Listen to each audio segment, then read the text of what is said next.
Welcome to ABP Desam Health Conclave 2025. So now let's invite the speaker. Please put your hands together for Dr. Riyaz, International Administrative Head, Tutelate Study, and Satish G, MD of SG Consultancy Services. Can we give both the gentlemen walking towards the stage an exceptionally huge round of applause as they take us through this topic?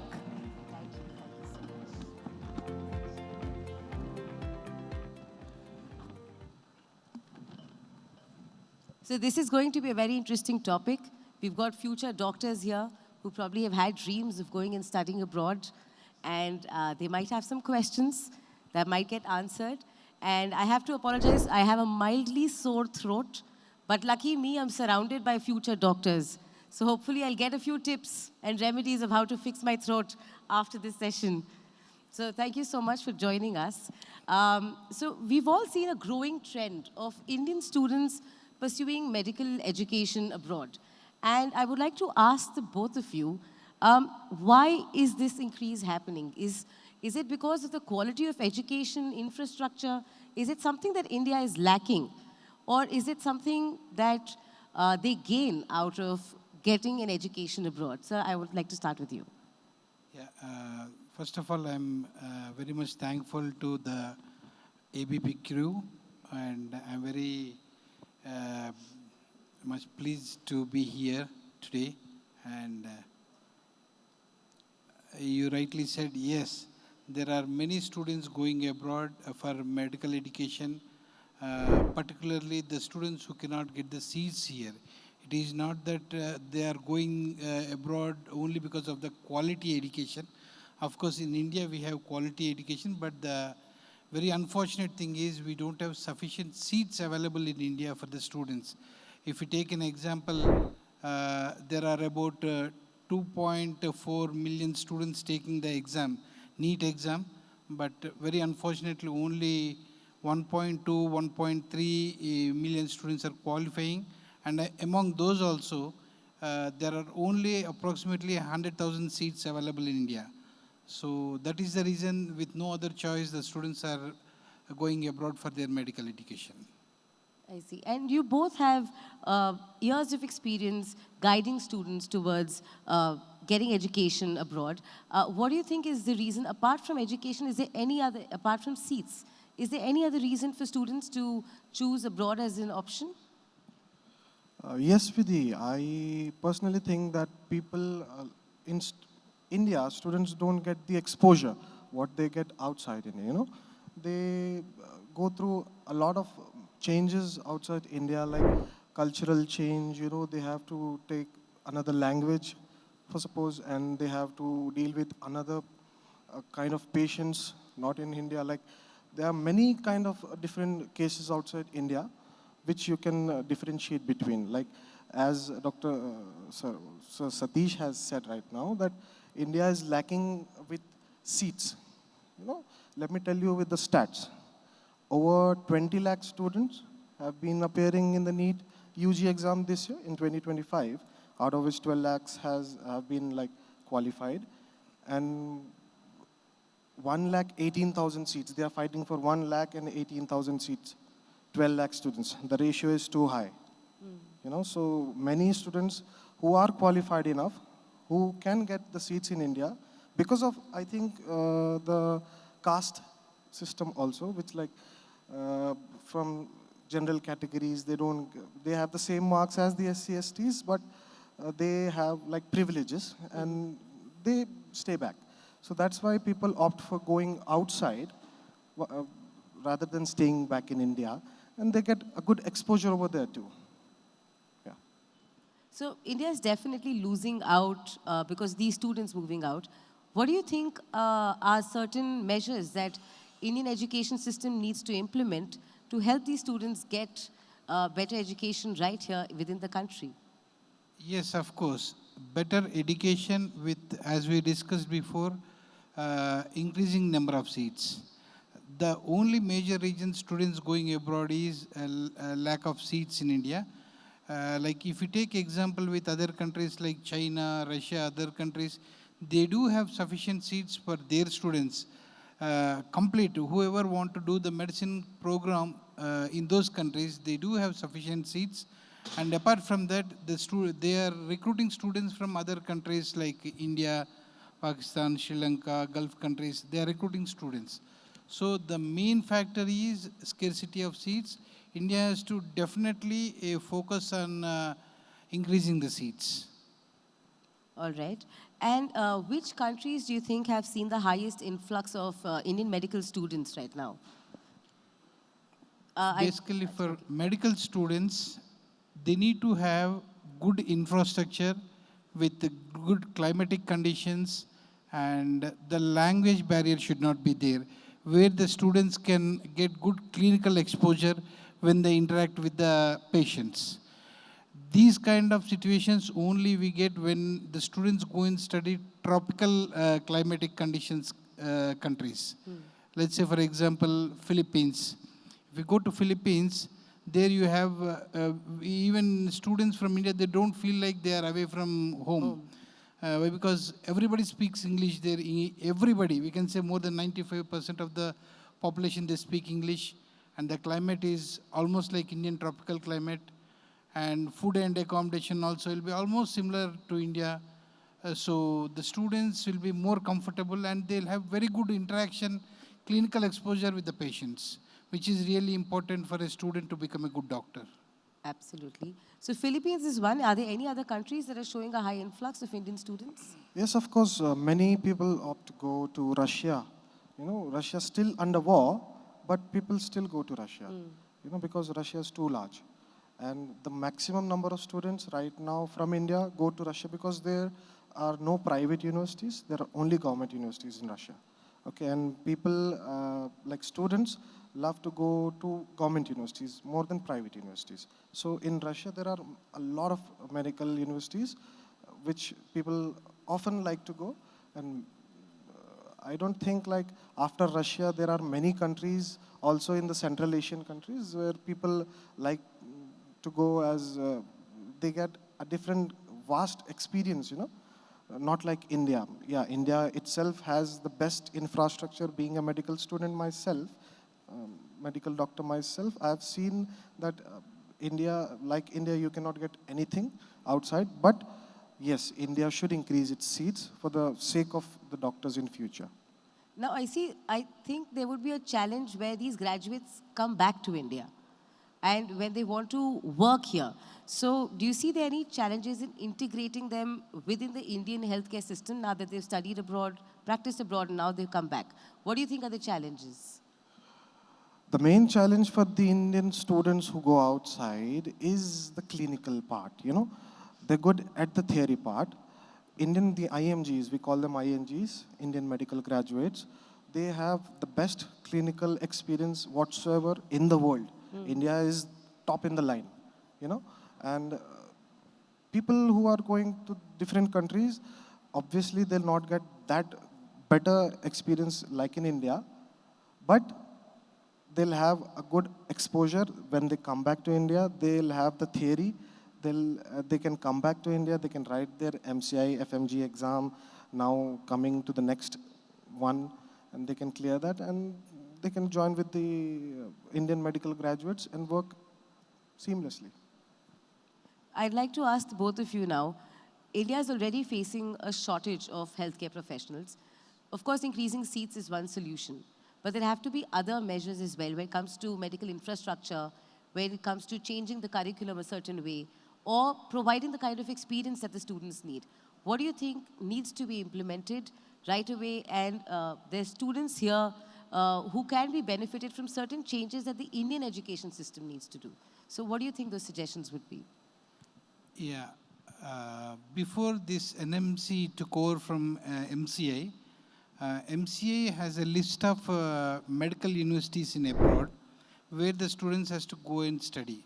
Like though they have certain number of seats in India, even in abroad, our MCA has nominated some recognized some medical universities in abroad where the students can go and study. It is not like they can go and study wherever they want, however they want.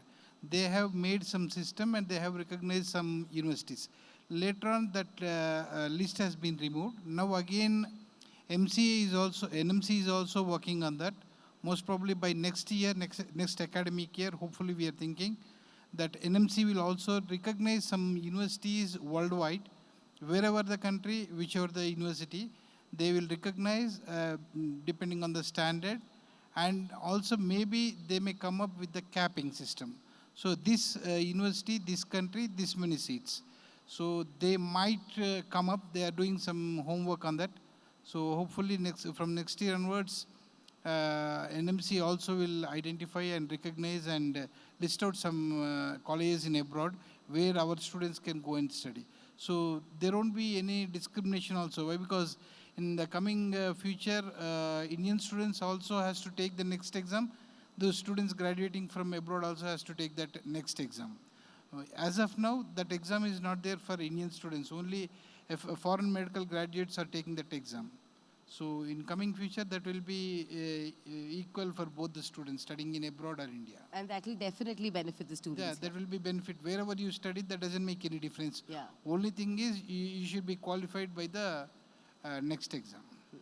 Any inputs from you, Dr. Riyaz? Of course, as Sir has kept a light on these things, like there are exams which are taking replacement, like the FMG is replacing, the next one is replacing the FMG exam, the screening test, which is known as, also known as MCI, Medical Council of Indian FMG, like Foreign Medical Graduate Examination. A student who is studying in abroad has to come back to India and appear for this exam. This is like yearly they have 2 attempts for this exam, and after that they have to go through a mandatory 1 year of rotatory internship with the government of the India. They have stipends also, and yes. Coming to the next when it will be implied, both the foreign medical graduates and Indian students have to go through, it will be a common exit exam for the medical graduates, even from foreign and in India. Like they don't have any difference in that. Right now, only the foreign medical graduates give the FMG exam, not the Indian students. But in coming future, this is going on right now. It's a controversial thing to talk about. But yeah, it will soon be implied, and better for like India and the abroad students also. And I'll say financially also, it is very big difference in India and abroad. You know, private colleges here, everyone knows here in this hall who's present that how much is the charges, and you know, 1/4 of the charge you can do your 6 years job like MBBS outside India. 1/4 of the charge. Yeah, 1/4 of that charge. You know how much the private colleges in India, the charges, 1/4 of that you can do it like for first 6 years. That 1/4 of charge is enough for you for foreign medical education, like countries like Russia, Kyrgyzstan, Uzbekistan. There are plenty of countries, Philippines, of course. Yeah.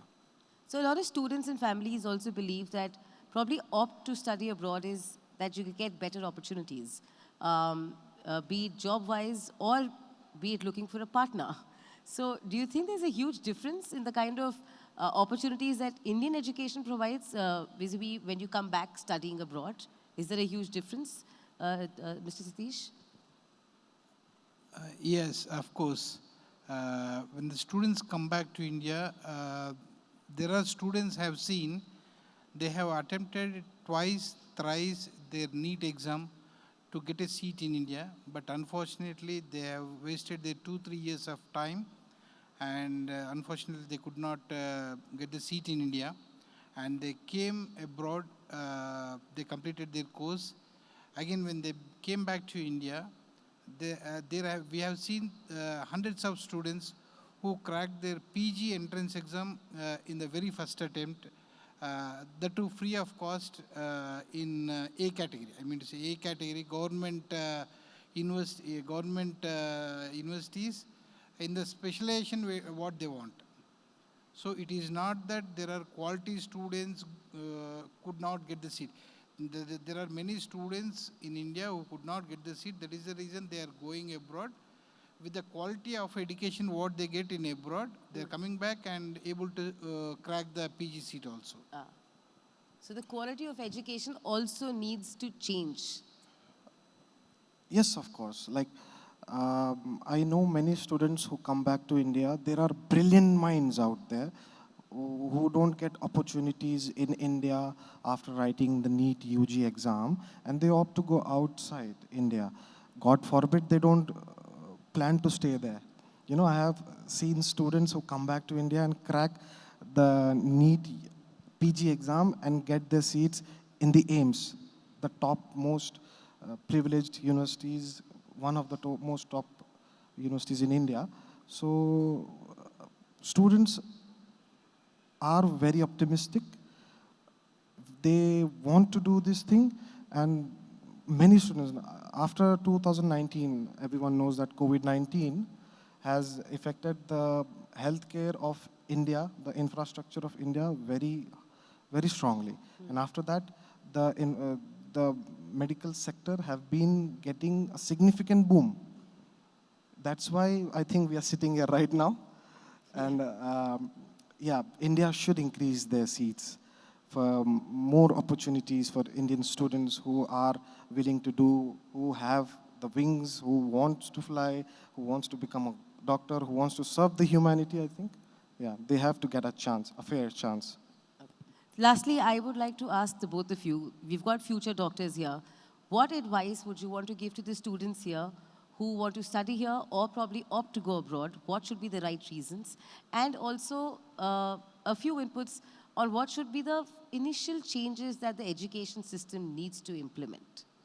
Basically, the student who want to do medical program, they should do with their interest, and that passion should be there for the student, wherever it may be, whether in India or abroad. The student should opt the medical course, particularly who want to go abroad. They should be serious towards their studies.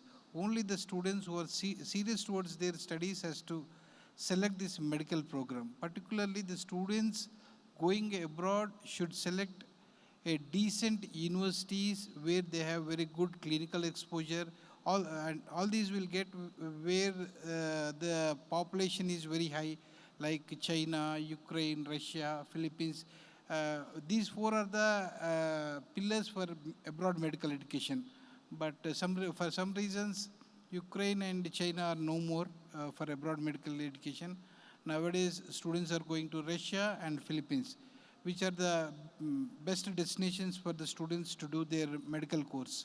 So I recommend all the students to study their medical course in abroad, particularly Russia, Philippines, or any other countries where the population is very good and students can get good clinical exposure. Good Yeah, that's exposure, important. yeah. What would your advice be to the students here? The advice from my side, the students, the upcoming doctors in India would be work hard. Please work hard. Obviously, being a doctor is not joke. It's not a joke. MBBS, it's not a joke. You're handling a life, you know. So you have to be more precise, you have to give time to that. You have to be there when you're needed. So we just stay focused, and the students who wants to go out of India, they can like choose good countries with good infrastructure, with people like sir who have like good experience, and they can pursue their MBBS goals, which cannot be pursued in India right now. Yeah.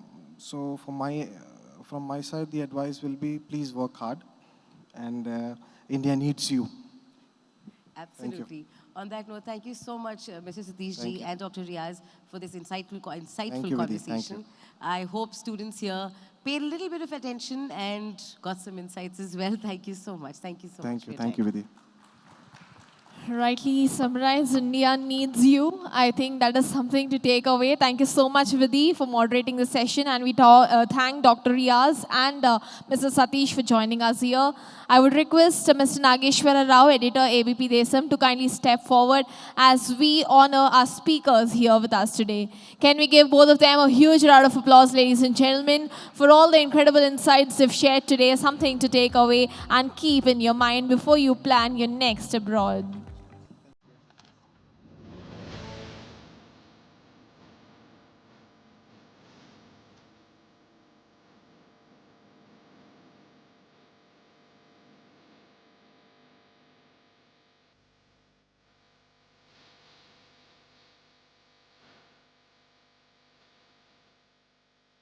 Can we all put our hands together, ladies and gentlemen? Require your attention.